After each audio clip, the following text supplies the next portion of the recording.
So hello everyone. I'm very thrilled to introduce you our esteemed guest today, which is Sir Professor Dr. David Spiegelhalter. I'm sorry, David, that I have to mention all the titles of Cambridge University. In addition to his distinguished position on the board of the UK Statistics Authority, David has served as president and is now a fellow of the Statistical Society in UK. He's also associated with the Alan Turing Institute, the UK's National Hub for Data Science and Artificial Intelligence. Many of you might recognize David from his regular stints on the BBC, The Guardian, and a variety of other national and international media platforms. He's a titan in his field, recognized as an ISI highly cited researcher and renowned for his profound expertise. While this interview plays a pivotal role in my architecture master thesis studio here at Florida International University with my students that you see some here in the background, focusing on generative AI, machine learning, and bio-inspired carbon-positive architecture tools, which goes then with statistics, because everything we feed in is based on statistics. And workflows with such and explorations. So we are very privileged as well to have a couple of guests from Latin America and Europe and colleagues that are also working in this field that are just locking in here in this discussion. To ensure transparency, this session will be recorded, transcribed, and then shared. So on a personal note, David and I share some connections. David, I have to show this. About 15 years ago, we began communicating regarding the extensive ancestry research which your father had undertaken. And our paths crossed again in 2014 when I brought students to the UK and David and I met in Cambridge. So I just wanted to share this image here. This shows a sculpture from my father, Joseph Spiegelhalter, who's carrying all these clocks, which is kind of our ancestry in South Baden, in Southwest Germany, Alsace, this area. And I just found this diagram. I'm not sure if you can see it. I have to move this. This is Samuel Joseph. This is in the Jewish Museum in Berlin. So they have this diagram. It shows this guy who's selling clocks and jewelry and other parts, wandering through Southwest Germany and the Alsace to deliver that. So this is very interesting. And this shows you another image where once we met, and I gave him a book that I wrote together with Alfredo Andia about post-parametric automation in design and construction. But unfortunately, I never got feedback from you, David. Anyway, so this shows us here how we are looking into the ancestry that was compiled by his father. I think he's a geographer, right? No, he was a surveyor, but he surveyor. I'm sorry. Yeah. And I also had the pleasure of attending David's critical presentation on statistics, risk, and the media at the full Royal Statistics Society in London during my EU Belmont and Horizon 2020 kickoff meeting in April 2018, which was also very intriguing to see the culture of discussions. But that's enough of reminiscing. Let's dive into today's session. So we have hopefully an engaging conversation ahead with David. I will start with 4 foundational questions that are related to the built environment and health and all these benchmarks and rating systems that we are using and the AI and machine learning and algorithm tools that we are applying to those workflows. Should anyone wish to pose a question after the 4 questions that I'm giving to David, please make use of Zoom's raise hand feature. It's very important, so we can see you. I have here Colin Mele. Is that the right last name? Mele, who's teaching Computer Practice 1 and probably Computer Practice 2 as well. And he's the co-host, and we'll make sure. So let's begin with the first question, David. to set the stage, what are the key concerns regarding the reliability of AI, the hype around it? You know, we have many colleagues and friends that are very into this AI hype, and the flood of publications in social media, subscriptions, and ethical considerations. Yes. First of all, I should say I am a statistician. So, but I've always been interested in what you might call decision support systems, what used to be called expert systems in the 1980s. And so, you know, right from the mid-1980s, I was working on uncertainty in artificial intelligence. The conferences on uncertainty in artificial intelligence started off in the 1980s and been continuing ever since. And so, you know, I was part of a group of people who spent a lot of time, nearly 40 years ago, working out on how probability theory could be included in artificial intelligence and Bayesian networks and all those sorts of things, which was very successful. And so I've always had an interest in the technical aspects of handling uncertainty. But the other aspect I've always been interested in is in algorithms and their use in clinical decision making. I've worked in medical statistics and have been intimately connected with development of some very successful algorithms and programs. Breast Cancer Predict is one of them that's used extensively in the States. You can Google it and just find it. Put in the symptoms for breast or prostate cancer, the conditions, the basic data, and it'll give you a prognosis, the 10-year survival and so on, and whole survival curves and things like that. That uses a statistical methodology, actually a regression analysis, quite a complex one. But we've never called it AI. But actually, it's an algorithm that helps people make decisions. And so in terms of its functionality, it's indistinguishable from what people now call AI. And I think that in a way that's important, that we need to, I much prefer using the term algorithm than AI, because AI carries with it, as Thomas mentioned, so much sort of what I would call puff and hype and, whoa, it's AI, and everyone sort of gives up, I think, and loses a lot of their critical faculties, because it can look so good and it can sound so, it can look really good. And I think one of the first warnings is not to use the term AI. If you've got algorithms, then it puts it in its place. These are just computer programs. They can be extremely good, very convincing, but they are just computer programs that come out. You put something in and something comes out. That's it. That's all they are. So I think the first thing is to try to demystify this and not to be so stop letting them have this emotional impact, which you can see has hugely influenced businesses and politicians and people who just talk nonsense. They would just say, oh, we can get AI to do this, without really knowing what they're talking about at all.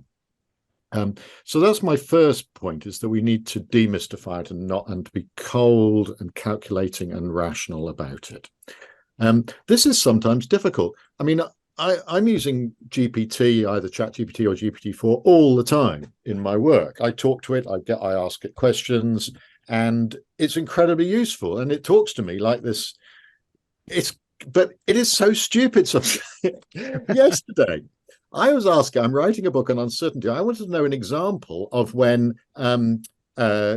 people had got some observational data and then a randomized trial had been done afterwards. And it told me about these randomized trials in lung cancer and smoking, that they'd randomized people to smoke or not to smoke and then looked at how many got lung cancer. Now, this is a complete delusion. It just made this up completely, but it did it completely convincingly. In good English, brilliant, beautiful stuff, completely wrong. And with no insight at all into its lack of knowledge, into its stupidity. So it conveyed no uncertainty, no lack of confidence. That was delivered as if it was absolutely true, and it was a complete lie. So that's the sort of delusions that, really advanced AI can come up with. So again, I think that's a reason that we've got to keep our skepticism, our questioning all the time. We've got to be very sharp with this. But it's brilliant. I use it all the time. It's an enormously useful tool for me. It's helping me. It does for coding. It's just brilliant, and so on. So we've got to find a place for these tools, because they're only going to get stronger, so that they really help us in every way we can. At the same time, are treated with appropriate caution and skepticism. So that's why my big interest really is in evaluation of algorithms, in the monitoring of algorithms, the really checking about every aspect, which you might come into their ethics, their fairness, their transparency, their accountability, all these issues that people have raised about important things. So I guess that's my little introduction about why I feel this is both important, really important, and that we need to keep just keep our heads on. Don't let's get too excited. I'm sorry, my battery's about to run out. I'm just going to get my charger. Stupid. I'm sorry. Yeah, sure. And we have a question by John Stewart. John, hang in. You're going to take some questions? Okay, perfect. I had a quick question just about that statement. I have in total 4 foundational questions, and then we have. Oh yeah, I can wait too. I can totally wait. Do you want me? Will you prefer me to wait? I think that's better, right? I don't care. It's about exactly what he was just talking about, the difference between algorithm and AI. I just to kind of distinguish. Yeah, let's do that at the end. I also had some burning questions, but I didn't want to. Yeah, okay, good. Worry. So let's we just decided we have the questions at the end. Oh, okay. The discussion. Right, I'm happy either way. Yeah. So you're charging your battery, good. So can I go to the second question? Now the magnetic thing's got little bits of grit in the battery thing. Oh God, honestly, this is. Let me check mine. Mine is good. Okay, hang on. Colin, can you watch mine? Yeah. Cool. Okay. I'm all right. Okay, now comes the second one. Huh? Yeah. By the way, we have many questions, but let's just go through them. So as AI, and I'm not distinguishing between narrow and generative and sentient, As AI and machine learning technologies become increasingly embedded in various sectors, including the domain of building for health, where we are working here, and well-being design by using all these rating and benchmark systems, what do you think are the prevalent misconceptions that professionals in these fields should particularly vigilant about? Specifically, are there any common pitfalls or overhyped promises that we architects, urban planners, designers, engineers, or health and so-called well-being specialists, accredited, of course, should be aware of when we implement these technologies? Okay, I can't really speak for your professional area. It's not one I'm familiar with, but I am familiar, I think, with the medical world, where there's enormous claims made about diagnostic systems and prognostic systems and imaging systems and so on. And there's some genuinely very impressive work out there. Particularly in terms of imaging, for whether it's X-rays or whatever, it's or MRI scans. It's genuinely impressive, and there's impressive systems for prognosis and diagnosis. I was working on computer-aided diagnosis 45 years ago, but never mind. You think, well, finally people are catching up on this stuff. And the issues, I think, the questions we have to ask are still there, to do with, I think, the trustworthiness of what we're hearing. I bring it down to that. There's a lot of interest in statistics in this idea of trustworthiness. Can we, which encompasses a whole lot of issues that I feel are so important. And it's basically to do with, is this a trustworthy provider of evidence or judgment whatever. So very similar to how we would judge a human being. I think if we're going to treat this as an expert, then we have to use our same critical faculties. We have to look at its history. We have to know what it's learned. We have to largely, does it, as my previous comment about ChatGPT was, does it know what it doesn't know? Or will it always just come up with an answer, even if it's presented with something that doesn't fit what it's, what it's experienced with? Does it know its level of uncertainty? Can it caution about when what it's saying needs to be taken with some care?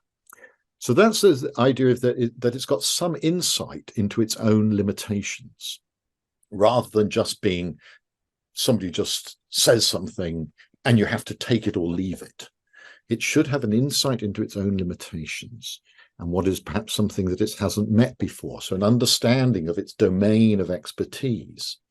So that's just one aspect. And then, which I think it's an aspect I think is very important. Then, of course, it's how good is it? Just how good is it? And there's two aspects to that. How good is it in its past experience? How well has it done on a series of cases, of challenging cases, perhaps? How have people judged this? How does it compare with a human expert? Is the obvious thing.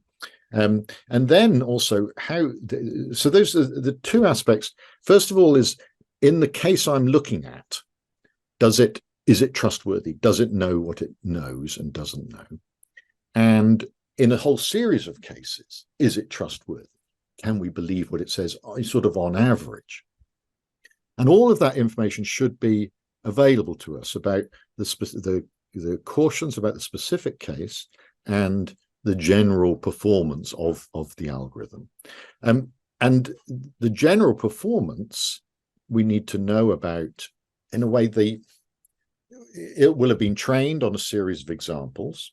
We need to know whether those examples are representative of the problems that are facing us.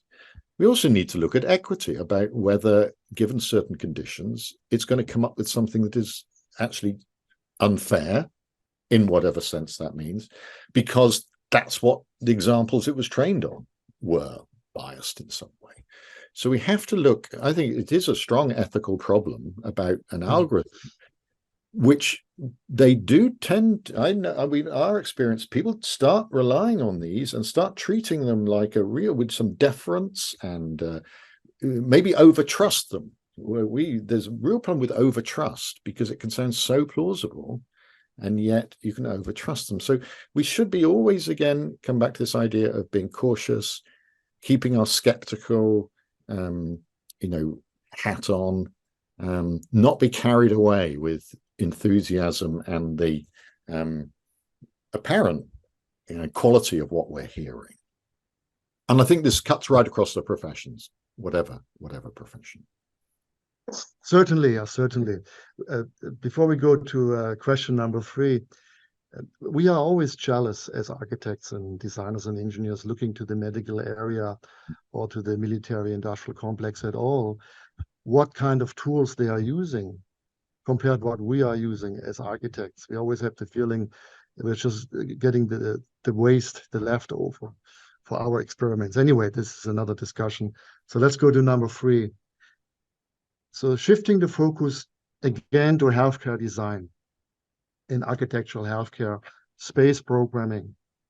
Space programming means here using generative AI tool. I'm sorry that I used the word AI. I should say generative algorithms. Yeah, that's fine. Yeah. That's better.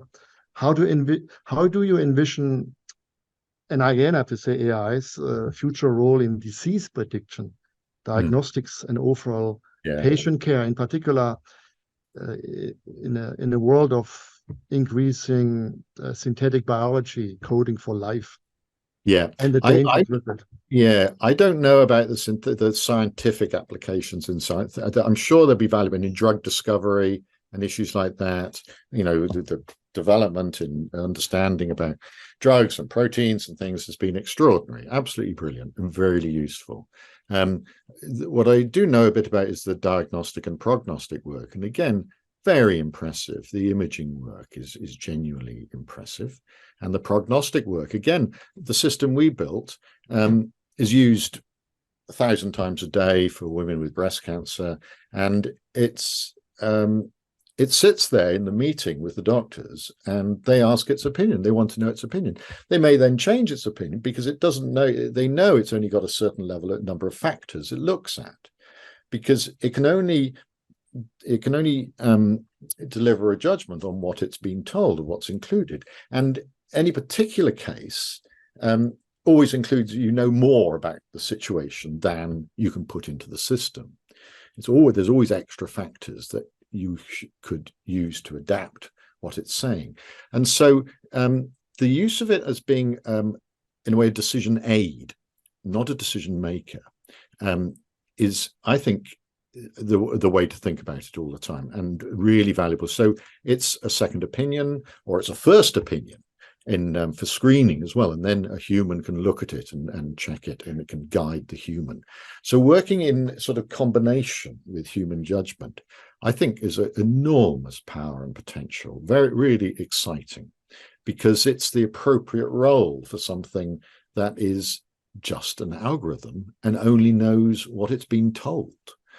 And so that, I think, then seeing it as a sort of part of the team, part of the human team, is a really valuable, and it's playing that's what they're doing in medicine a lot, and it's really valuable, I think, and to be welcomed, because it provides, I think, a common baseline. It means that suddenly every team across the whole country, across the whole world, can start from a common level of expertise. And then they can adapt it and things, but everybody throughout the world will be getting that same judgment on that system. And that is very leveling. And some, may think, oh, we don't need it. Others, it'll be a big advantage. And so I as a patient, I really welcome this to come in, because it provides a common standard. No matter where I go, I'm going to get a really, provided I trust the system. I like the thought of it being there wherever I want to go. Just like, using, Google Maps or something in the car, I want to be able to use it anywhere in the world. And it's always really valuable. Yeah, you have that story that you wrote for the Harvard school about the Google map. It was in Marseille, right? Yeah. No, it was in Portugal. Anyway, Portugal. It told me to turn left, and there was a whole set of steps going down in front. So, can't always be right. Yeah. Okay. So now we're going to the last questions, and then we open up the discussion. Yeah. So where do you see all these things going? Now we have narrow AI. Many people talk about the sentient AI, that autonomous machine learning and algorithms. Where is this going? Oh, I find that very difficult to do, because I don't know. I think, like many people, the strength of GPT-4 or ChatGPT took me by surprise. I really did take me by surprise. I hadn't realized that that the deep learning had progressed to such a level, and that it could express it so well, so convincingly, and had access to such a huge range of material. So I think before that, I would have been quite dismissive. Now I think this stuff is very powerful indeed. Now I don't know. So I think it's very difficult to judge what will be done. And what I do just hope is that there's constant urge to open things up, to make things open source where possible, to make the algorithms as transparent as possible, so we can understand what's going on. I'm, curiously, out of all my anxieties about technology, this is not one of my main anxieties. I think I have a much bigger anxiety about recommendation algorithms in social media, because it means that the world is just being broken up into groups of people that only receive the information that they want to receive. It's just massive little bubbles of groups of people only hearing what reinforces whatever opinions they've got. and the decline of newspapers and television, national media, and the polarization of national media, I think is deeply worrying, and the lack of transparency about the algorithms in social media. So I think I'm more worried about that, which people tend not to think of as AI, but there's algorithms that are judging what people want to hear, and I find that is most personally more deeply worrying than killer robots. Killer robots. I'm not that worried about killer robots. I kind of think that if there's going to be killer robots around, someone's going to work that out and do something about it. Thank you, David. So let's have John asking the question. John is our dean, associate dean for culture, and I think for outreach as well, not John? Right. Yes, thank you. I'm an architecture professor as well. So thank you very much, David. I was really interested. I raised my hand early because you quickly made this kind of distinction between an algorithm, which has a kind of there's a mechanism that you put an input in, or you modify the algorithm and you get a different output than what you'd expect if you change it at all. And and then connecting that to your last comment about ChatGPT, which basically has kind of, the algorithm is a mystery to most people. To everybody. Sam Altman is sharing it. It's not open. Many people think it should never be open. So in that sense, either we're dealing with a mysterious algorithm. There's no kind of interpretability. We have no way of knowing what goes, how a different input will change an output,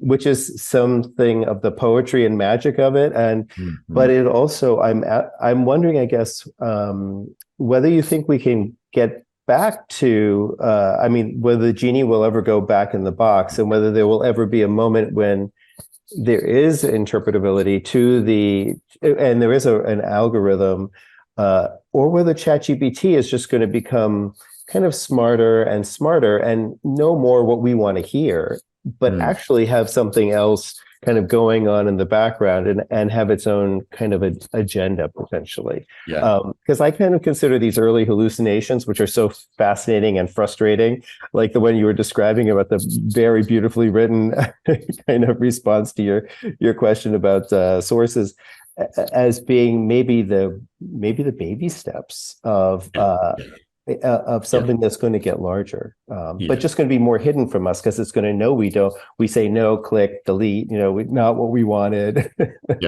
Anyway, do you have any thoughts on that? Yeah, I do, because I'm really interested in explainability. And I used to think as a statistician that, in order to make things explainable, the algorithm had to be really straightforward, a scoring system or a classification tree or something like that.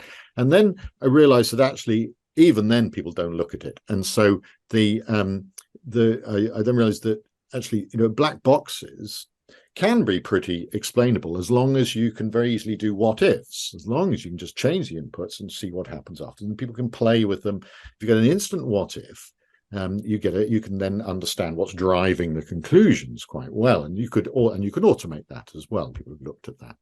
But as you said, with these, really complex systems, it's very difficult to do what if. You can change your prompts and you get a different answer, but just a small change, small mind, it's like a sort of chaos thing. So, you change one word and you might get really quite a different response back. And so exploring that is quite tricky.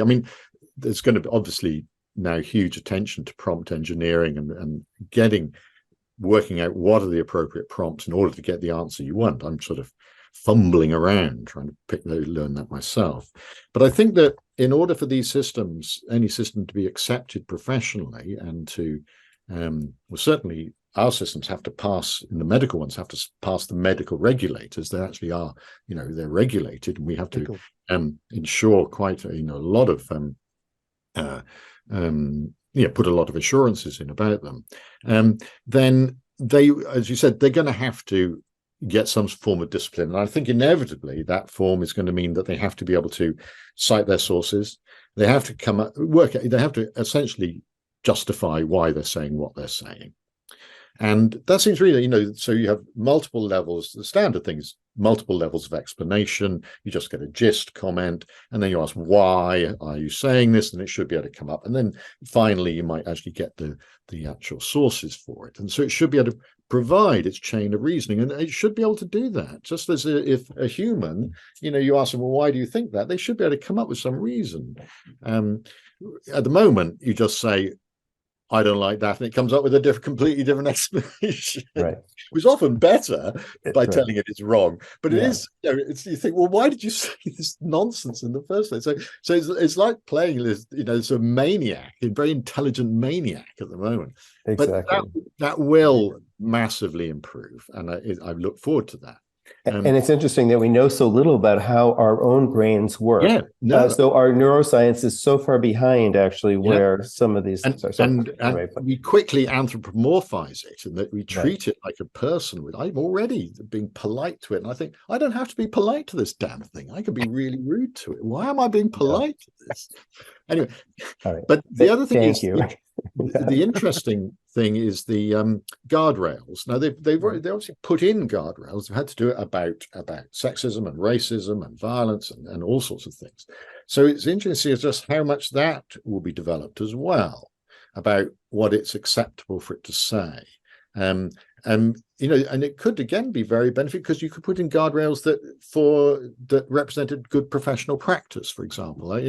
Now GPT-4 will do automatic statistical analysis. Well, I'd like to see some warnings in there that, I'm not going to do 30 significance tests, then tell you the most extreme, because that's really bad practice. And so, again, there's opportunities to actually improve, get good advice to improve professional practice by building those things in. Now, whether this is going to happen, I think it will happen, but how quickly is another matter. So it's a wild west at the moment, but I think it's very exciting and could have all sorts of possibilities if it's appropriately scrutinized. Yeah. Thank you. Thank you, David. I have here Christopher Freehoff. Freehoff. Yes. Yeah. He's a master thesis student. He has a question. So David, I had a question about the system you mentioned earlier that works along with doctors to help them diagnose and the prognosis of like a cancer patient. I was just curious if you could talk more about what that system's called and how exactly it works. Like, what factors does it take in? Yeah. And how does it work with the doctor? Yeah, just Google it, predict breast. If you Google predict breast, it'll come up. And the doctors use it in their team meetings, and they rapidly put in the patient detail, because it's got the age, the tumor size, the tumor grade, lymph node involvements, or some other features. And it'll do those, and it'll come up with a probability of 100 people who tick these boxes, how many you would expect to be alive in 10 years' time. And then if you give chemotherapy and if you give other things, how that is increased. And it's used in the team meetings as a starting point for the discussion about whether what treatment to recommend. But it's open to anyone to use. The patients can use it if they've got the information. But it's also used to explain and help in a conversation with the patients, as a three-way use. So you've got a clinician, you've got a patient, and then you've got the system. And I like that way of the idea of using it, because it's empowering. Rather than the decision being made on behalf of the patient, it's empowering the patient to think about what's important for them, because prostate cancer system's got side effects in it. The breast cancer system hasn't got side effects in it yet, but they're going in. And that's pretty important, so that patients can, it's part of an idea of shared care, of, so it's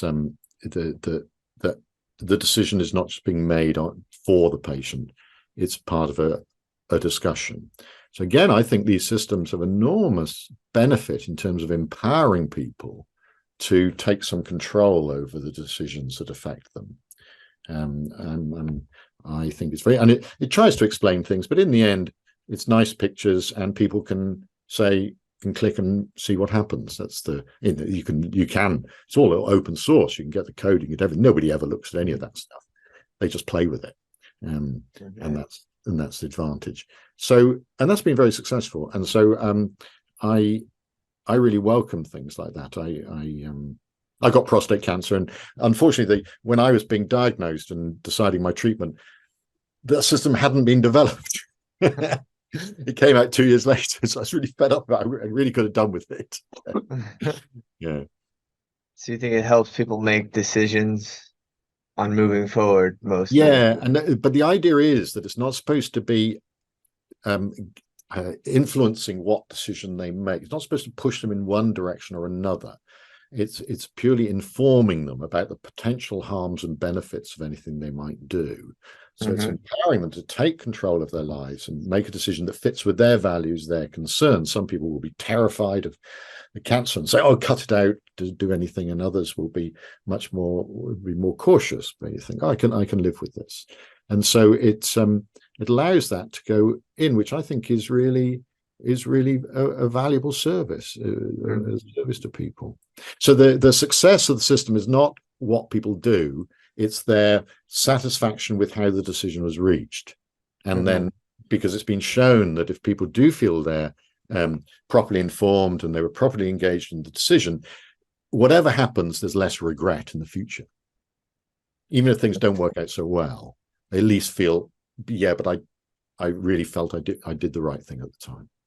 Okay. Thank you. That helps. Yeah. We have Colin Mele also. Yeah. He's the professor who teaches computer practice 1. Come on in.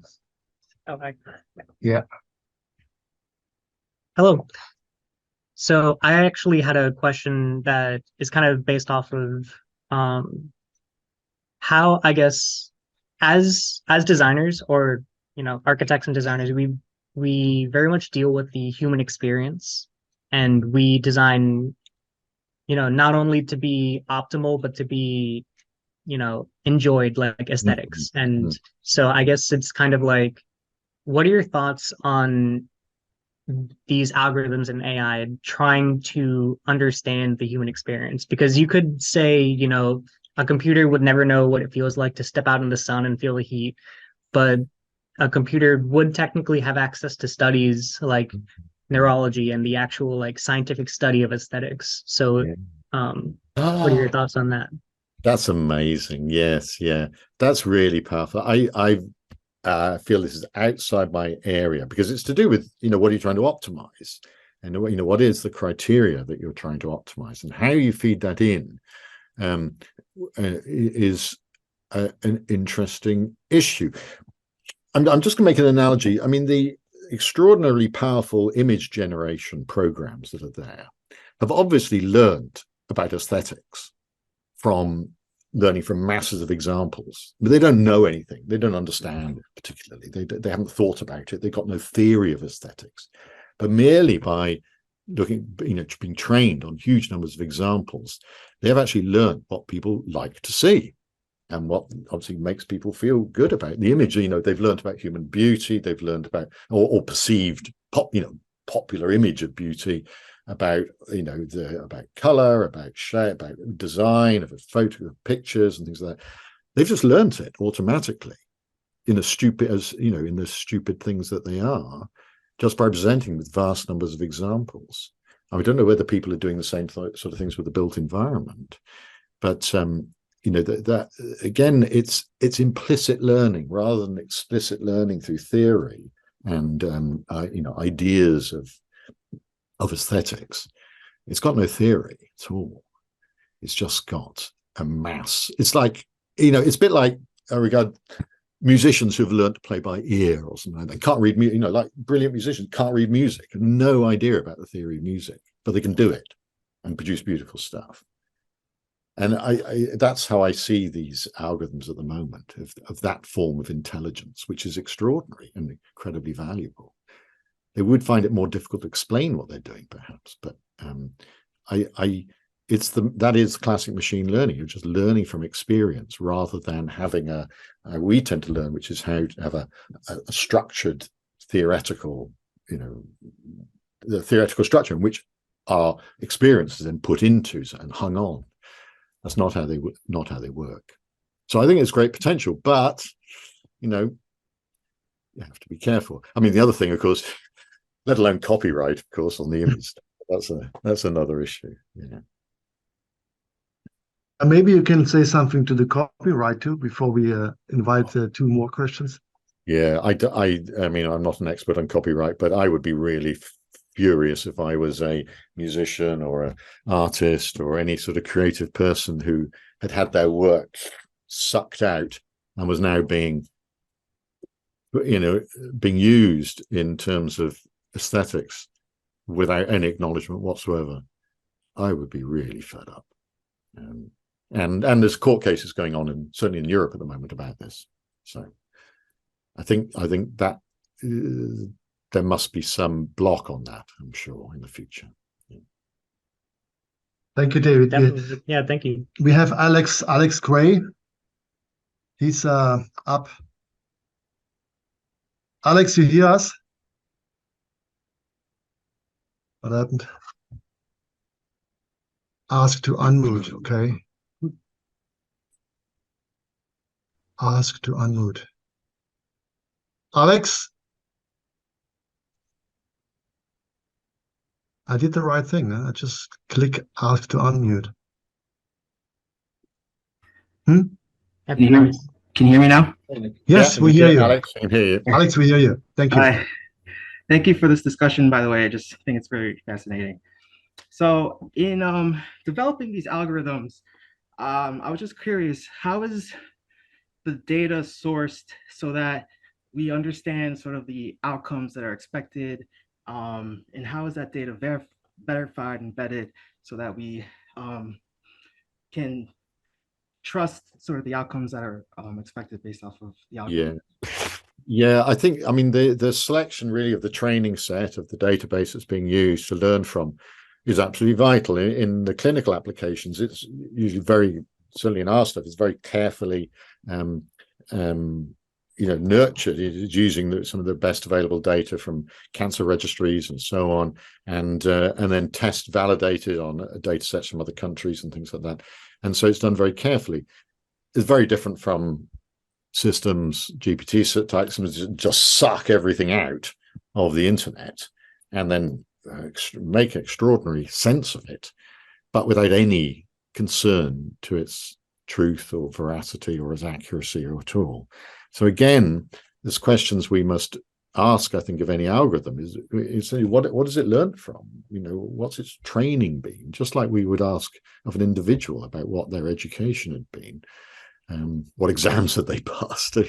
We want to know whether this system can be trusted with the role. Now, it may appear very trustworthy. It may have all the appearance of somebody who's reliable and confident and things like that. But we know to beware of people who can appear very plausible. If we meet them as humans, we kind of learn that someone can sound very plausible, but in fact, we can spot that they don't know what they're really talking about. They've learned a bit, but this is quite dangerous. And we know how to judge this in humans, and we need to have, I think, that same sensitivity for systems as well. And again, we need to know where they came from. And regardless of how cool they look or how nice they are to interact with, what have they learned from? Has been rigorously curated, the data on which is drawn. Yeah, that's fine. I mean, I think you've got to distinguish between different systems that we have talked about. There's the ones that are to be used as aids to professional work that we really want to make strong, like the health ones and ones that you would use, etc. And then there's things like ChatGPT I regard as useful aids already. But I'm not going to take them too seriously. I'm not going to do anything unless I check what they say. I'm not going to rely on it at all.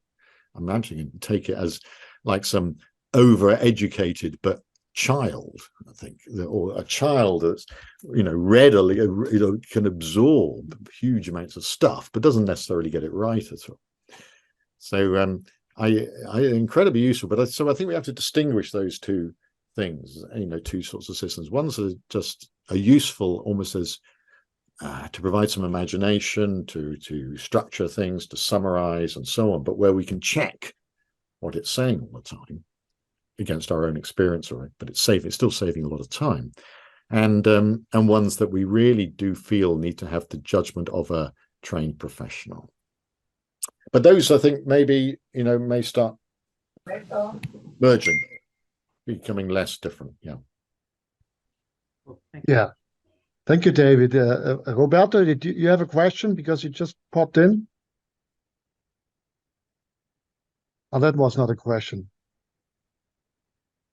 So are there any more questions? We already spoke for 45 minutes. No questions? John, yes? I had another question, just Dr. Spiegelhalter, do you think we will know when something like ChatGPT decides to do something that we don't understand, but I'm actually thinking, so I'm thinking about the politics and about whether we will know. My simple question was, will we know when ChatGPT starts managing bots that will be kind of mucking up our political systems, or will we not know? And I'm thinking about this famous example of two chatbots being bargaining for, like, I think it was, I don't know, it was bananas and apples or something. It was something really simple, and they end up communicating. They start communicating in English, but then they quickly communicate in a fashion that nobody could understand, in a series of ones. And I mean, it was not even a code. It was a code that only they could understand. Are we quickly coming to that horizon where we won't be able to understand, like, if if AI is communicating, and I'm saying AI instead of an algorithm because it's if it's communicating with bots that are then communicating with humans? Yeah, it's a terrifying thought, I think, and I don't know enough about the technology and about the control, what controls it's possible to put on the technology to do that. I mean, again, I think that I already feel the recommendation algorithms in social media they're not out of control, but they're performing a deeply negative, role in society. Right, it's already happening. A politically deeply damaging role in society, go ahead. And and let alone foreign influence bots or whatever. I think that this is obviously going to become a really big issue, and not necessarily just. I mean, there's two things: there's malevolent actors trying to do it, and then which we know there are, and then there's the systems themselves getting out of control. And I kind of maybe naively think that. It's like the killer robots or the communicating bots thing, that there should be able to put guardrails in, or the ways to prevent the worst possible things happening. These, you don't just let these things go. There is some scrutiny. There should be some scrutiny on this, and I think that's where we talk about regulation, and I mean the AI companies, of course, always say they want to be regulated, but they're desperate. But I always slightly mistrustworthy of that, because it usually means they want to capture the regulator and make sure nobody else gets into it, and so they can completely corner the whole market as the only ones who can adjust to the regulations. So I'm kind of suspicious the fact that when they say they want to be regulated, I would only want a really independent regulator. But I think these are reasonable issues that we should be talking about. Is what are the constraints that we would want to have on systems? And the point, there are already constraints about the bots of ChatGPT, what it can say. It's not like this would be some constraint, be some novel thing. There are already a lot of constraints in there about what it can do. There's a lot of guardrails in there going on. So this is not an innovation particularly to say there are just certain behaviors that are unacceptable. And we know they can be implemented because they've been implemented. So, well, then there could be some more. And I think, that's a matter for public discussion. And I'm not even quite sure what bodies should take care of that. The governance of these things is a big issue that I think everybody is wrestling with, all countries and companies wrestling with the governance of these. But the governance is really important, I think, absolutely important, because of their power. but I haven't got an answer to that. Way beyond my pay grade, that is. I was just, as a follow-up, I was just going to say that I'm working on with the city of Miami Beach to create an AI that will help private building owners understand their buildings better, understand patterns using ChatGPT. And I'm concerned that once this tool is kind of released to the city, that it might be politicized some ways. And I'm wondering if you see that, like, will there be a completely, like, I don't know, kind of like the equivalent in a computer term to somebody who just listens to vinyl and like refuses to listen to digital music. Will there be this kind of Luddite kind of response? Yeah, there could be, but or on the other hand, people go the other way and will only just believe in these things so totally that there's danger. So again, always going for this middle ground of healthy skepticism. And just remembering these are just algorithms. They're pretty good, but that's all they are. Let's not get too carried away with them. And again, it's to do with trustworthiness. We should constantly be asking whether we can trust what they're saying, and at all times. But difficult to keep that. As I said, we found our system was being trusted too much. We suffered from overtrust. People were believing it, and we had to, actively trying to decrease the trust in the system. It sounds ridiculous. Like, no, this is only a ballpark figure. This is only looking at so many items. There are other things that you might want to take into account. Don't take this to you. So people do, love this stuff and can become very dependent on it.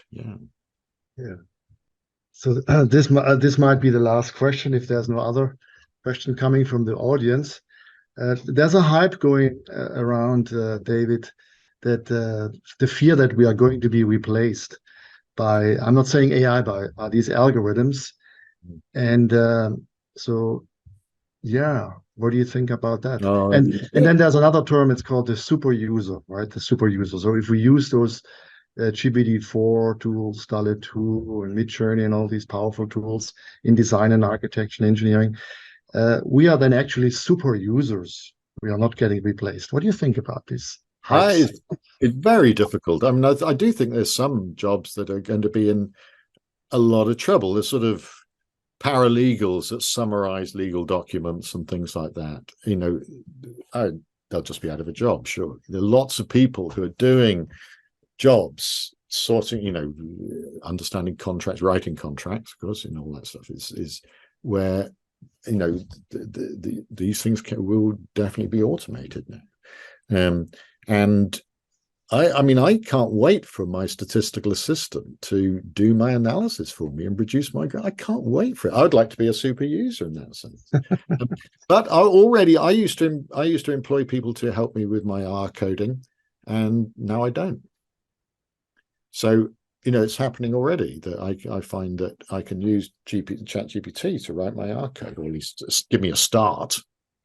And it's incredibly valuable. So it will happen, definitely. And there will be people who, at a certain level, who will find there's fewer places, and there will be the role of the checkers, the ones who have to check what's going on. Their jobs will be enhanced, and they'll be empowered by it because they'll be able to do more. Of course, as usual with automation, everyone thinks, oh, now we can live a life of leisure. No, people will just be expected to do more. So it's just you expected to do twice as much. So it's going to be everybody working even harder with this. But some people, I think, will find they don't have the traditional role that they've had. Yeah. So it'll vary enormously, I think, between professions and between the levels of jobs. But I think this is what everyone's saying. I don't think I've got anything particularly to add to that, except my own experience, which is, is changing my work. Yeah. Thank you, David. We have to close the seminar now. People are hungry. We're getting close to noon. Oh, yes, your lunch. Oh, yeah. Yeah, right. Yeah. Thank you so much for your time. No, been a pleasure. Thank you very much. Yeah, thank you. And yes, go ahead. Oh, sorry, I don't know. I'm sorry, I don't know about your particular area, but I'm fascinated to hear how important this is to you now. Yeah. Yeah, we keep you informed. Thank you, David. No, okay. Thank you so Have much. a great indeed. day. Yeah, Have a thank you. good lunch. Bye. Have a good lunch. Yeah, thank Bye. you. Bye. Thank you. Thank you.